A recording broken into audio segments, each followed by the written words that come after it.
Buonasera dal TG Sicilia, vediamo i titoli di questa edizione.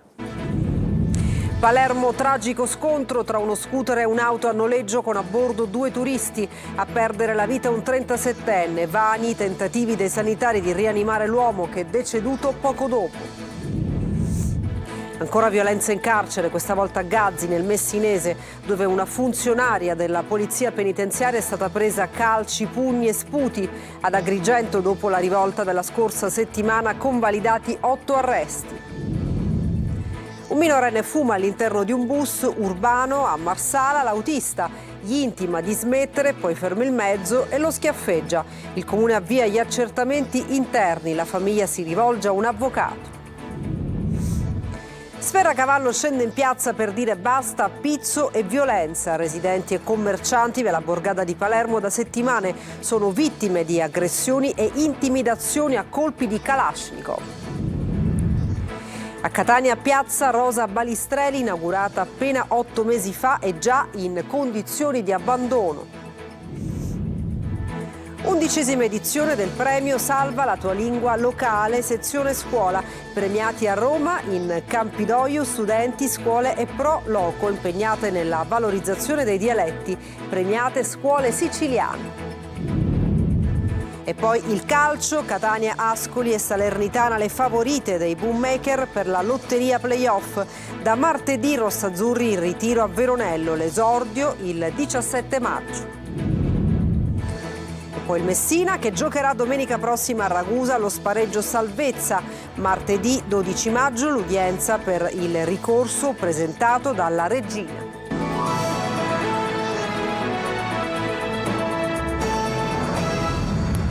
Bentrovati in apertura. Il tragico incidente avvenuto questa mattina in centro città a Palermo. Un motociclista ha perso la vita all'incrocio fra le centrali Via Libertà e Via Lazio. Il servizio di Manlio Viola.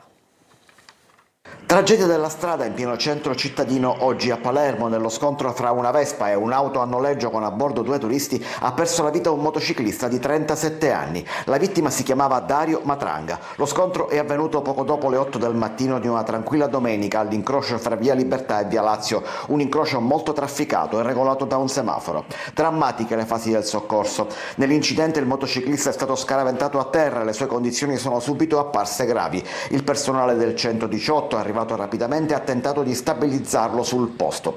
Interventi rianimatori avvenuti sul selciato fra i passanti prima di trasportare con urgenza in codice rosso Matranga al centro traumatologico del vicino ospedale di Villa Sofia. Nonostante i tentativi dei sanitari, l'uomo è deceduto poco dopo. Le indagini sono affidate alla polizia municipale che dovrà stabilire l'esatta direzione dei mezzi e chi fra i due non abbia rispettato precedenza e semaforo. Questa nuova vittima della strada aggrava un bilancio già pesante per il territorio siciliano in queste ore. Solo ieri, infatti, un altro drammatico scontro era avvenuto a Campofelice di Roccella, dove a perdere la vita era stato un anestesista di 39 anni, anche lui a bordo di una moto. 2 vite spezzate in meno di 24 ore solo nel palermitano, alle quali si aggiungono gli incidenti mortali registrati nel trapanese. E a Messina un agente di polizia penitenziaria è stata aggredita a calci e sputi da un detenuto.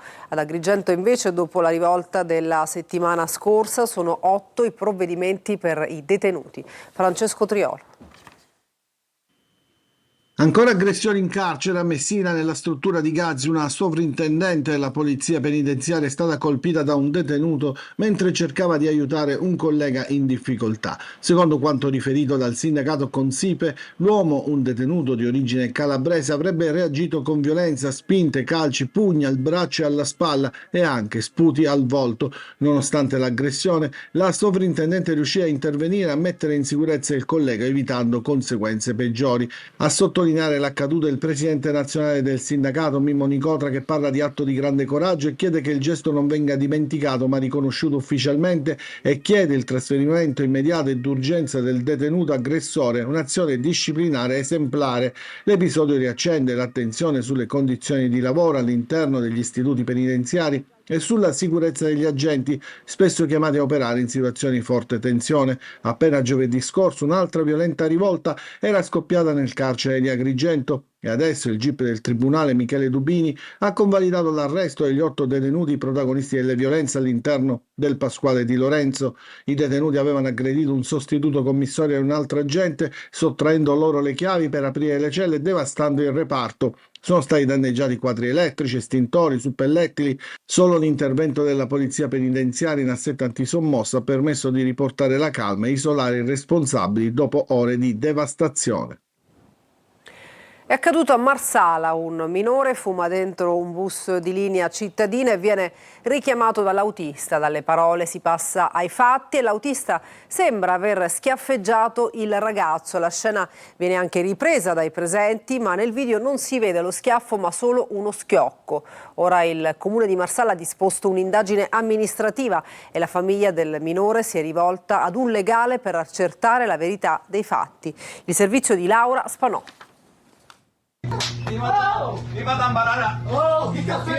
La vicenda è avvenuta lo scorso 29 aprile a Marsala. Il conducente di un autobus di linea cittadina pieno di ragazzi avrebbe schiaffeggiato uno studente perché, invitato a non fumare all'interno del veicolo, avrebbe risposto in modo inappropriato. Il confronto fisico, nato dopo il richiamo dell'autista, è degenerato rapidamente e l'episodio è documentato da un video realizzato da una persona presente. Nelle immagini non si vede il momento dello schiaffo, ma si sente uno schiocco.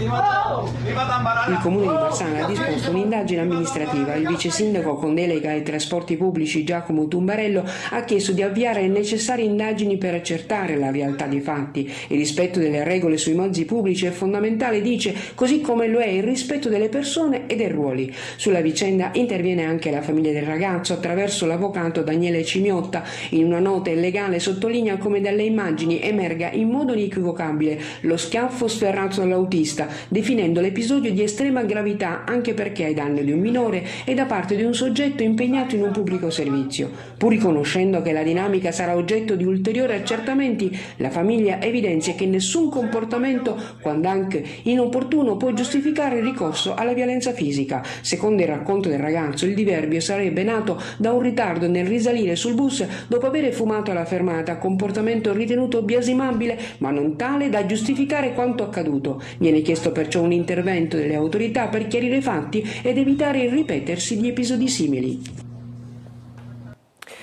A Siracusa un incendio scoppiato in contrada Arenella ha distrutto macchia mediterranea e messo in pericolo una casa. È fatta evacuare la famiglia che l'abita. Sul posto sono intervenute autobotti dei vigili del fuoco e un elicottero dei pompieri proveniente da Catania. Famiglie di residenti e commercianti in piazza Sferracavallo contro la recrudescenza della violenza che da novembre fino ai giorni scorsi ha portato a numerosi danneggiamenti, intimidazioni e sparatorie dalla borgata fino alla zona nord di Palermo. Vediamo il servizio. E allarme recrudescenza della violenza e probabilmente anche della richiesta di pizzo a Palermo. Non solo le 3 sparatorie contro attività commerciali e abitazioni nel mese di aprile. Dallo scorso novembre è un continuo narrare di episodi del genere. Colpi d'arma da fuoco contro auto, vetrine, saracinesche e abitazioni. E adesso a scendere in piazza sono anche i residenti della borgata di Sferacavallo al centro di alcuni di questi episodi. Qualche centinaio fra commercianti e residenti hanno inscenato ieri pomeriggio una manifestazione di piazza rispondendo alla chiamata dell'associazione Filis, una protesta avvenuta poco distante dal ristorante Brigantino colpito nella notte fra il 24 e il 25 aprile da una sventagliata di mitra Kalashnikov. Palermo ha acceso i riflettori ed è il momento di cambiare questa città, dire no alla mafia come si è fatto oggi, una manifestazione pubblica in cui è venuta tutta Sferacavallo e Palermo ha messo gli occhi giusti su un tema che nel 2026 non dovrebbe neanche essere un tema, perché non dovrebbe accadere, le intimidazioni di stampo mafioso. Diciamo basta. Un episodio, quello del danneggiamento al Brigantino, che gli inquirenti ricollegano ad altri avvenuti a Tommaso Natale il 9 aprile contro il deposito della Sistili Baikar e a Palermo in via Don Minzoni la notte fra il 29 e il 30 aprile. Episodi che potrebbero preludere a richieste di pizzo che però non sarebbero ancora state avanzate. E adesso vi mostriamo le condizioni di piazza Balistreri nel cuore del centro storico di Catania. L'11 agosto 2025 l'inaugurazione alla presenza del ministro Musumeci. A distanza di 9 mesi l'area è già in totale stato di abbandono. Il servizio di Tonino De Mana. È la prima opera di bonifica urbanistica, di riqualificazione urbanistica che viene compiuta a Catania, credo nell'ultimo mezzo secolo. Non posso che essere orgoglioso. Lo sguardo estasiato del ministro Musumeci che osserva piazza Rosa Balistreri, dove sorgeva il plesso degli ospedali Santa Marta e Villahermosa. Intorno tanto verde, nuovi alberi e due caratteristiche vasche. Era l'11 agosto 2025. A distanza di quasi 9 mesi, quella piazza che rendeva orgogliosi Musumeci, il sindaco Trantino e tanti catanesi è già in totale stato d'abbandono. Le immagini non lasciano spazio a interpretazioni. Il verde è quello incolto e infestante di una vegetazione fin troppo spontanea, erba alta che quasi nasconde una fontana, naturalmente a secco. E che dire dei rifiuti sparsi ovunque, con cestini traboccanti ed anche distrutti. Uno di questi è stato sradicato e scaraventato poco distante. Capitolo fontane. L'acqua non zampilla da mesi, il sistema è stato danneggiato e dentro sono ben visibili carta, plastica e cocci di vetro. Chi passa o frequenta la piazza rimane più che deluso. Era bellissimo all'inizio, ma forse per 2 settimane. Un vero peccato che è abbandonato così. Hai detto che abiti in America. In America, quando realizzano una piazza, cosa fanno poi? C'è un team di manutenzione che viene ogni giorno, appunto. Qua non si vede nessuno. È abbandonata, trascurata. C'è l'immondizia nelle vasche. La superficie totale dell'area è di 4.150 metri quadrati, 1.250 dei quali destinati a verde, sempre più sbiadito ed appassito con il caldo estivo che rischia di cancellarlo definitivamente. Adesso cambiamo argomento. Magistrati catanesi campioni d'Italia di calcio a 8. La formazione allenata dal procuratore aggiunto Ignazio Fonso si è imposta in finale contro Milano, terza Palermo. Il servizio di Orazio Longo.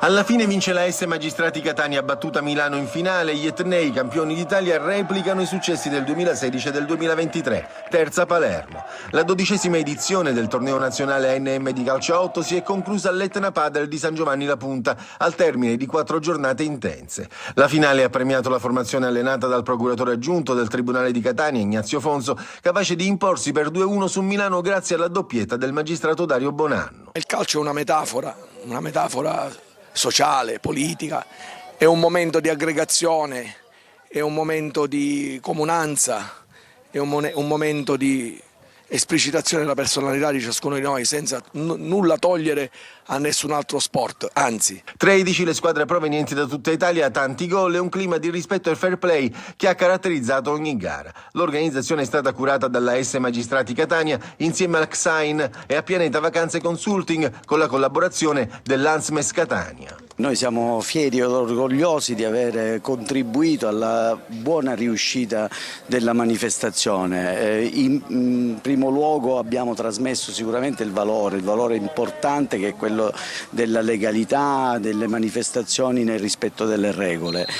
La Coppa Discipline è andata all'Abruzzo, il titolo di capocannoniere è stato conquistato da Daniele Moro con 7 reti. E adesso l'11ª edizione del premio Salva la tua lingua locale, sezione scuola, premiati a Roma in Campidoglio, studenti, scuole e pro loco impegnate nella valorizzazione dei dialetti, premiate scuole siciliane. Sempre Orazio Longo. I dialetti e le lingue locali come patrimonio unico da tutelare, valorizzare e trasmettere alle nuove generazioni. Il senso di Salva la tua lingua locale, 11ª edizione del premio indetto dall'Unione delle Pro Loco d'Italia, da Ali Autonomie Locali per l'Italia, con la collaborazione del Centro Montale e per la sezione scuola dell'EIP, Scuola Strumento di Pace.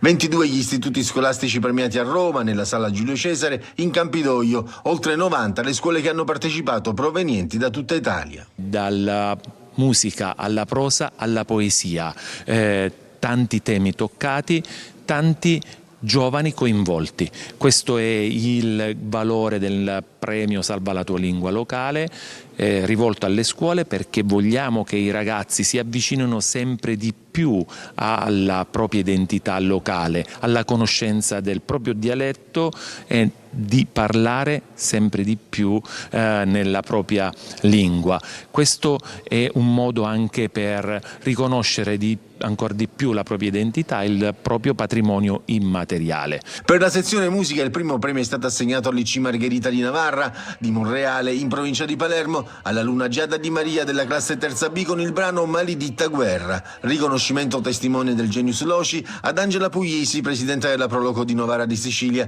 Menzioni d'onore per gli istituti Serafino Amabile Guastella di Chiaramonte Gulfi e il rettore Evola di Balestrate.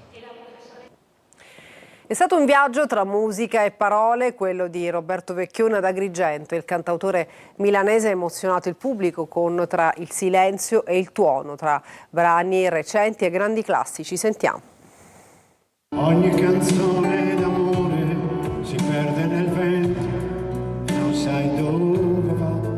Applausi, emozioni e parole che arrivano dritte al cuore. Roberto Vecchioni è tornato sul palco e ha conquistato il pubblico di Agrigento con Tra il silenzio e il tuono. Un concerto intenso tra musica e riflessione che ha ripercorso il suo universo artistico, dal richiamo autobiografico di Chiamami ancora amore ai grandi temi che da sempre attraversano le sue opere: vita, amore, sogno e memoria.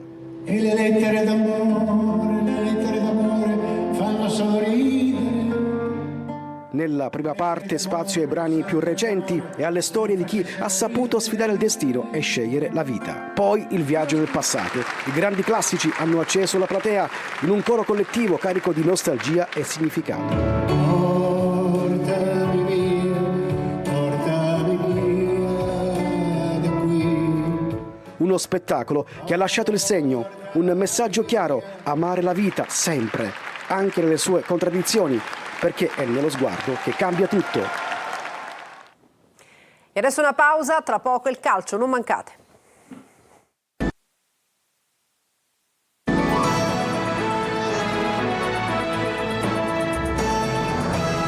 Bentornati al TG Sicilia, adesso il calcio, avvia i play-off della Serie C, il Catania entrerà in gioco fra 2 settimane, così come alcune delle rivali più accreditate. Conosciamole meglio nel servizio di Marco Carli.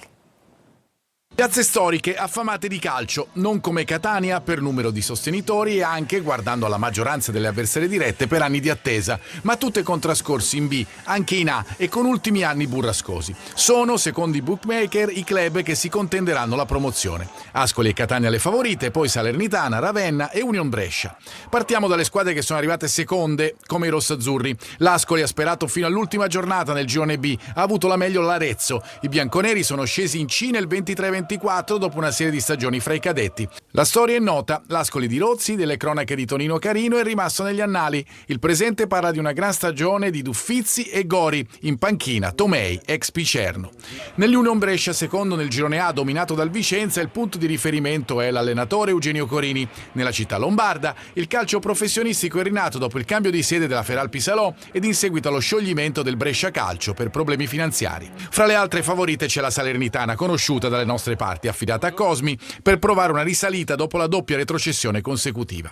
Terza nel girone del Catania, così come terzo è arrivato il Ravenna nel girone A, sospinto da Tenco Lang e dall'ex Trapani Fischnaller. L'anno scorso i romagnoli sono risorti dalla Serie D, da febbraio a guidarli è Mandorlini. La società prova a risalire dopo il fallimento del 2001 e l'esclusione del 2011, non vede la B dal 2007-2008. Piazze di livello e ce ne sono anche fra le outsider, almeno secondo i bookmaker: Cosenza, Crotone, Casertana, Potenza, Campobasso. Solo alcune delle rivali del Catania, quando entrerà in gioco la squadra di Toscano, saranno rimaste in 8. La vera corsa rossa-azzurra per tornare nel calcio che conta partirà da lì.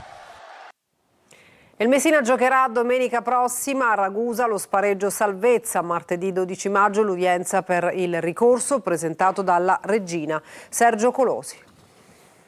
Domenica prossima si disputerà lo spareggio Ragusa-Messina per la permanenza in Serie D. Con la vittoria 1-0 sul Milazzo, i giallorossi hanno staccato la San Cataldese, retrocessa in eccellenza insieme al Paternò. L'altro spareggio salvezza sarà Vibonese-Acireale. Martedì 12 maggio sarà discusso nel merito il ricorso della Regina che contesta i tesseramenti e l'iscrizione del Messina al campionato. Il club amaranto aveva chiesto il blocco dell'ultima giornata. Il Tribunale Federale Nazionale Nazionale ha respinto l'istanza di sospensione del torneo, dichiarando inammissibile il ricorso per gravi vizi procedurali, dalla mancata impugnazione degli atti presso la Lega Nazionale Dilettanti all'assenza del coinvolgimento della FIGC e di Savoia e Nissa interessate al contraddittorio. Mentre il patron della Regina Ballarino insiste su alcune prove in suo possesso, il Tribunale evidenzia che il trasferimento del titolo sportivo e dei tesseramenti operati dalla FIGC alla nuova società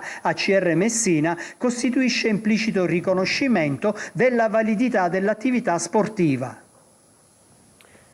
Calcio a 5, grazie al pareggio in rimonta di Sala con Silina, la Meta Catania chiude in testa la stagione regolare, ora ai play-off per provare a confermarsi campione d'Italia. Marco Carli. La ricerca del triplete può partire. Dopo la Coppa Italia e la Coppa Divisione, la Meta Catania chiude al primo posto la stagione regolare del campionato di futsal di Serie A e adesso nei playoff inseguirà il terzo scudetto consecutivo, il 3 che ritorna. Nell'ultima partita, prima degli spareggi scudetto, ad avere la meglio è stato invece il numero 4, i gol segnati sia dal Sala Consilina che dai rossazzurri. Un 4 pari, colto in rimonta dagli uomini di Guarra con grande voglia, nonostante le assenze di Podda, Tim e Turmena, e grazie alle reti di Silvestri e Musumeci dopo essere andati sotto 4-1, punteggio con cui si è chiuso il primo tempo. Nella ripresa solo la musica della Meta, che rischiava di lasciare il primo posto alla L84, invece ha reagito. Prima l'azione di Carmelo Musumeci e la rete del 4-2, poi il tiro di Silvestri per il -1. E infine ancora il numero 5 rossazzurro per il risultato finale 4-4 e primo posto in ghiaccio, con la possibilità di giocare sempre al Pala Catania le gare decisive dei playoff. Gli Etnei chiudono la stagione regolare con 19 vittorie, 5 pareggi e 6 sconfitte, miglior attacco con 122 reti, Turmena bomber della regular season con 22 centri. Adesso playoff scudetto, gara 1 ad Avellino contro la Sandro Abate il 16 maggio, gara 2 al Pala Catania il 21 maggio ed eventuale gara 3 ancora al Pala Catania 2 giorni dopo. E adesso una breve pausa, tra poco per altri aggiornamenti.